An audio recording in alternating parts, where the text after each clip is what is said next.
You know, Pazuzu, I really appreciate you sticking around to help me investigate this demon that's been possessing me. Well, it's not like I have anything better to do. I haven't done anything exciting since 1973. You said this was a digital demon, right? One that attaches itself to computers and plays flash games or something like that? To be honest, I don't really understand them. I haven't really kept up with all these advancements in technology. You'd have to ask my daughter. She's a lot more technically inclined than I am. You have a daughter? What, are you surprised? I've been around since the beginning of mankind. Did you think I spent all this time just laying around? Huh, okay. Where might I find this daughter of yours? We haven't really kept in contact. She came up here to Earth because of how much she loved human culture or something like that. I'll never understand her. Still, she might be in school right about now, so that's probably where you'll find her.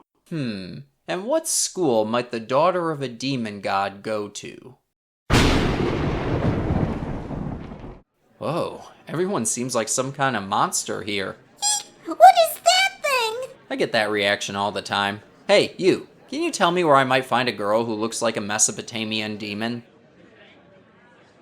That's Egyptian. Why do people always confuse them? Are you, looking for somebody? Yeah, but I assume she would stand out a lot more than she does. Wait a minute. You wouldn't happen to be Lilizu, would you? Who wants to know? It must be you. You have your father's eyes. Oh my gods, of course my father sent you. Does he want me to come back to the underworld or something? No, nothing like that. We just need your help with investigating a digital demon. Right. Well, we should probably head somewhere else if we want to discuss this. There are, too many people around. Let's go to the computer lab or something. Come on. Okay then. First of all, don't think I don't know who you are. I know all about this silly little prophecy. Prophecy? But, if you want my help with this little demon you've got inside you, you're gonna have to work for it. See, I don't really care about this whole battle the other gods are preparing you for, but I might be willing to help you if you review my favorite web game. Don't think I don't know about your little YouTube channel. Oh, right.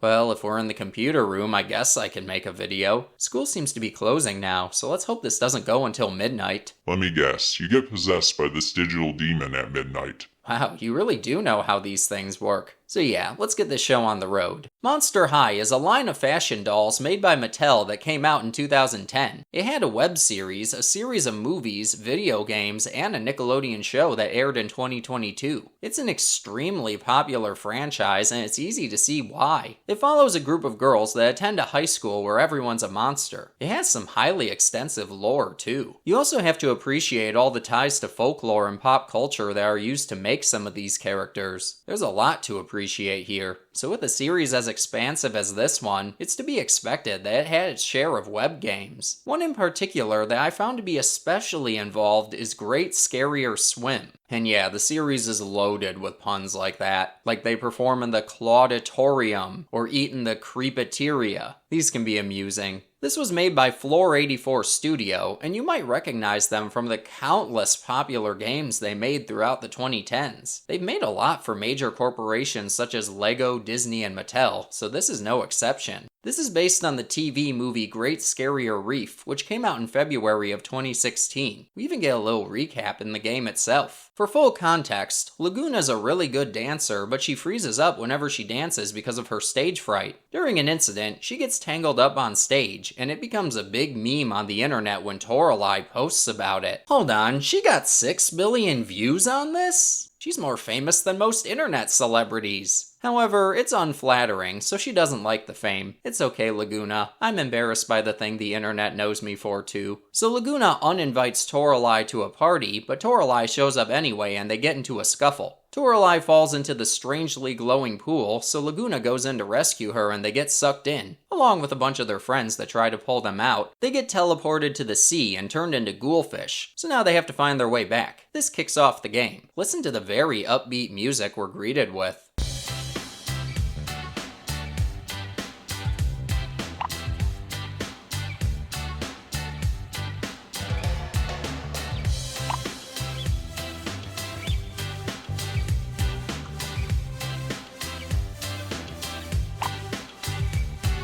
So once we start, we have to choose between Frankie and Lagoona. We can change at the start of every stage, but this is a Lagoona-themed game, so I prefer to stick with her. We then get to swim around, so if you're like me, you'll naturally try to reach the surface. But nah, they won't let you do that apparently. How cruel of them. The first enemies you meet are these fish that cause you to lose a heart. You start with 3 and lose the stage if you lose them all. Your progress is retained though, so that's a relief. You can also get more hearts as you go along. The levels are very bright and colorful, so they're really pleasant to look at. The music is soothing, but also upbeat at the same time.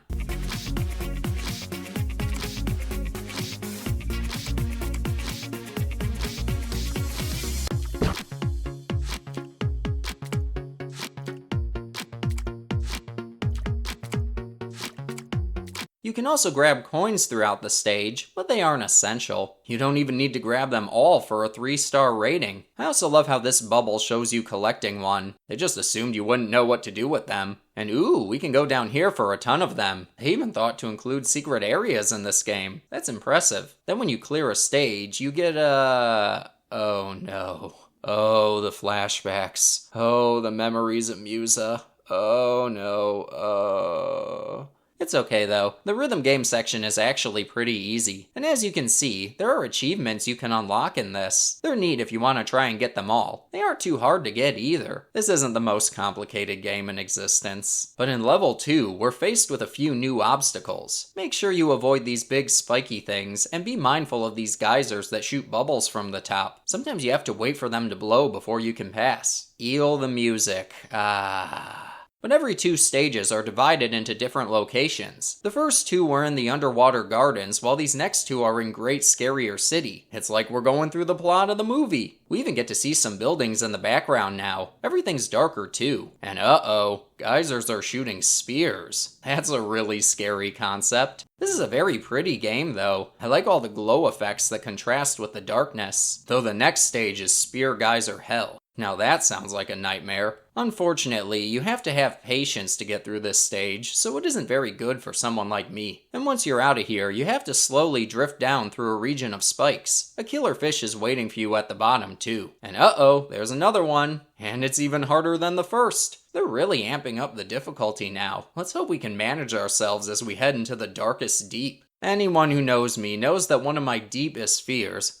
get it, deep, is the deep sea. The ocean in general is terrifying to me, so the deeper you go, the scarier it gets. This might be the scariest game I cover this October, but everything's all purpley here. Still cool to look at though. Now the enemies are anglerfish, spiky ones to be exact, and these stages do not mess around with the obstacles they throw at you, but you should have enough hearts by now to take a good few hits. Just make sure you're ready to do a lot of squeezing through crevices, but sometimes hitting an obstacle will give you a little boost forward. Again, you need a bit of patience and cautiousness with how you move. It isn't that difficult, but it is a step further than the stages before it. Then the final one really lets you have it. Right away, anglerfish are swimming up and down, and if one hits you, you might get dragged up to the ceiling. And that's one spiky staircase. Then more swimming through obstacles, waiting for spiky geysers, and maneuvering through fish. You can look at the cool rock formations throughout the stage too. It is a bit of a challenge, but once you beat it, you clear the game. Hooray! And that, my friends, is Great Scarrier Swim. So, how do we feel about this one? Well, it's pretty okay. There aren't that many obstacles you can encounter, but they're creative with the ones they give you, and the game doesn't drag on for too long. A lot of the time, good web games get tainted because they go on for way too long and become repetitive. This game knew right where to end, so I have to appreciate that. The achievements give you incentive to keep playing, and the game is fun enough. Not exactly difficult, but challenging enough to keep you on your toes. I like it. It's like my favorite because Lagoona's like totally my girl. Yeah. Yeah, I was wondering about that. Anyway, it looks like it's getting late, so we might want to head out and... Uh-oh. Oh my gods, I can't believe it took you until midnight to finish this review. Have fun like transforming and stuff.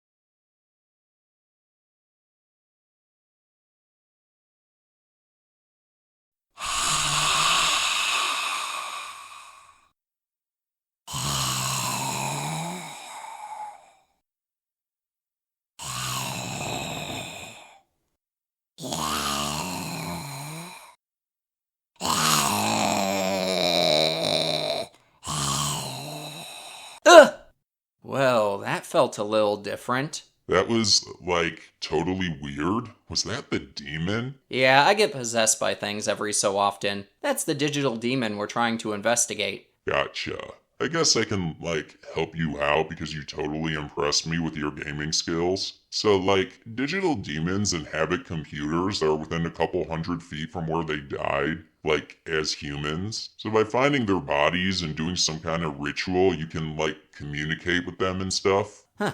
That means Demon Lucy must have died somewhere close to my haunted mansion. I do remember seeing a skeleton when I fell in a nearby well one time. Maybe I should go back and check it out. You go do that, I guess. The ritual shouldn't be hard to do, especially for someone like you. What's that supposed to mean? Oh my gods, how have you not figured it out by now? You're like totally the anti-crime. Well, whatever it means, I guess that'll be the task of our next video. Let's hope we can get to the bottom of this mystery once and for all. But until then, be sure to subscribe and like the video, join the Discord server, and follow me on the accounts in the description below. Remember, everything means something to someone. I'm here to give a voice to the obscure. So as always, thank you for joining me. I will see you in the next memory.